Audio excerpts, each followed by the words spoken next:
Dapat saudara ahli jelaskan lebih lanjut untuk penyertaan Medepleger, apa syarat-syarat untuk terpenuhinya konsep Medepleger dalam konteks kepelakuan Untuk Medepleger. khusus untuk Medepleger? Baik, Medepleger itu terjadi pada ketika ada beberapa orang secara bersama-sama melakukan suatu tindak pidana, dan apa yang dia lakukan itu adalah merupakan hasil dari sebuah kesadaran bersama di antara mereka-mereka yang terlibat dalam peristiwa itu, yang dikenal dalam kepustakaan yang disebut dengan adanya meeting of mind itu. Jadi ada semacam kesadaran bahwa mereka saling bekerja sama. Nah, kemudian yang perlu diperhatikan dalam kaitannya dengan Medepleger itu adalah bahwa tidak mungkin semua pelaku peserta itu akan mewujudkan semua unsur delik.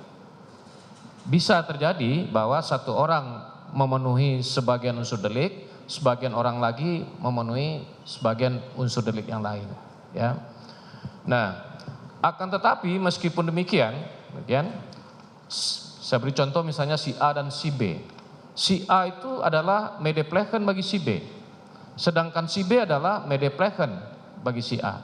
Jadi harus ada semacam kerjasama yang erat dari mereka, bahwa mereka tertuju pada suatu titik yang sama, yakni kejahatan yang akan dilakukan itu. Kalau dalam kejahatan pembunuhan misalnya, mereka tertuju kepada hilangnya nyawa orang yang menjadi sasaran meeting of mind dari mereka.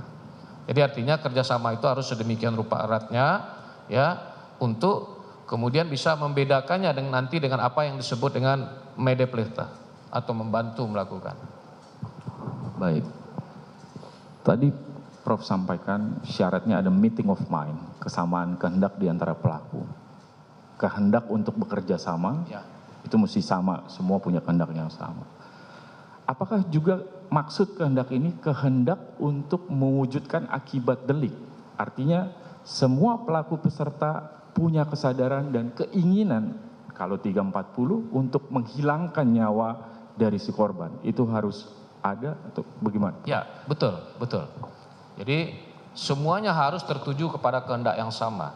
Ya, ini timbulnya akibat kalau dalam 340 dan 338 hilangnya nyawa orang yang mereka tuju.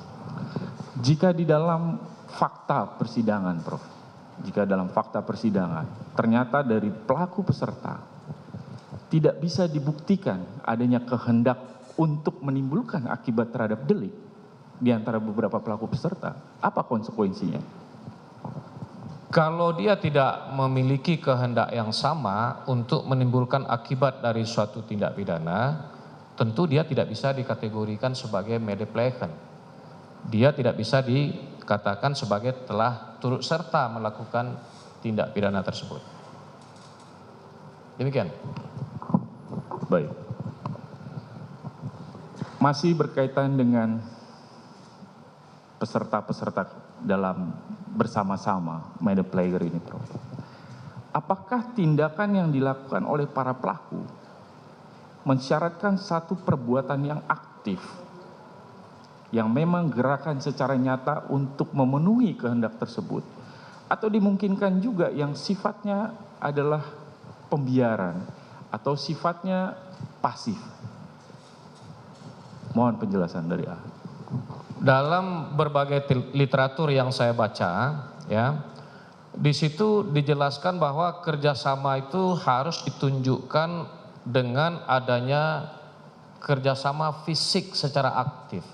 Berarti, dalam arti kata, masing-masing pihak itu harus berperan secara aktif untuk bisa disebut sebagai turut serta.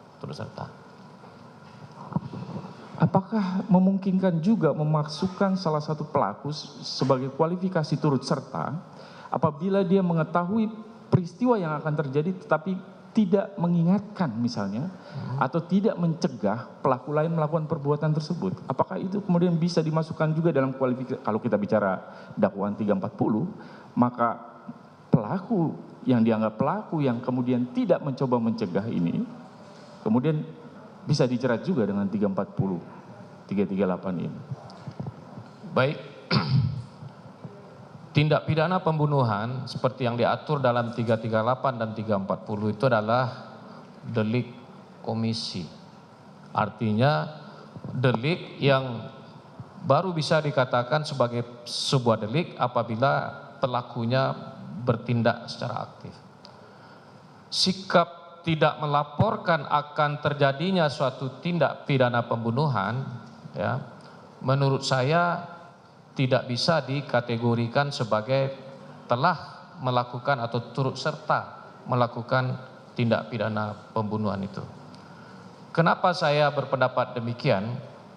Karena yang pertama, hukum pidana kita itu terikat pada azas legalitas. Azas legalitas. Tidak ada suatu rumusan pun dalam KUHP itu yang menyebutkan apabila orang tidak melaporkan atau tidak berusaha untuk mencegah terjadinya suatu tindak pidana, lantas dia dianggap sebagai telah melakukan tindak pidana secara aktif. Ya, tidak ada satupun. Nah, berbeda misalnya di dalam KUHP Jerman.